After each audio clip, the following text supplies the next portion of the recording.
वरच्या बंगल्याच्या कडे देतो.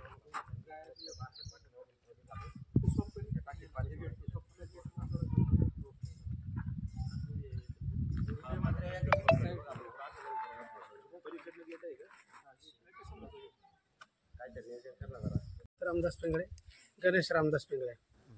रात्री 1:30 वाजता ही घटना झाली. पहिला एक माऊली बंगला फोडला, नंतर साई फोडला. साईमध्ये येऊन त्याने त्या 2 काठ्याने मारलं, सुरी दाखवली, 10 तोळे सोनं घेतलं, 50,000 कॅश घेतली आणि बाहेरून बंगल्याला लॉक लावला. आणि 2 मोबाईल घेऊन गेले. मोबाईल शेतात फेकून दिले. एक मोबाईल भेटलाय, एक मोबाईल नाही भेटला. किती वाजता दरम्यान घडली? किती वाजता घटना घडली? 1:30 वाजता घडली रात्री. 1:30 वाजता. किती जण होते काय? साधारणतः 8 जण होते. घटनास्थळी पोलीस आलते का? आले होते. किती वाजता? रात्री 2 वाजता. पण परत सकाळी आले नाही पोलीस लवकर. आलेत ना? आत्ता आलेत. आणि साधारणतः यांनी तर कुणाला मारहाण वगैरे झाली? वडिलांना मारले काठीनं. मार लागलेला, मुका पाय शोधलेला वडिलांचा. ज्यांना मार लागला त्यांचं नाव काय? रामदास रघुनाथ पिंगळे.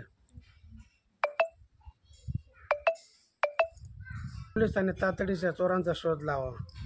चोर कारण इथून 5 वाजता इथून जातात. चोर म्हणल्यानंतर पोलिसांनी बेलला या परिसरात पण चौकशी करायला हवी होती. लवकरात लवकर चोरांचा शोध लागला पाहिजे. रामदास रघुनाथ पिंगळे. काय झालं नेमकं? इथं मारलं एकाच ठिकाणी, डाव्या पायाला.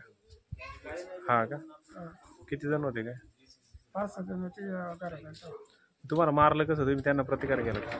बांबूने मारलं. बांबूने मारलं? बांबू मारला. एवढं मारलं? मग ते गेले का? म्हणजे तुम्हाला सोडून दिलं का? निघून गेले? नाही, मला म्हणले उठायचं नाही झालं जागेवर. हां. मी असं करायला लागलो तर लगेच काठी टाकली दुसरी. किती जण होते तुम्हाला समोर, तुमच्या समोर?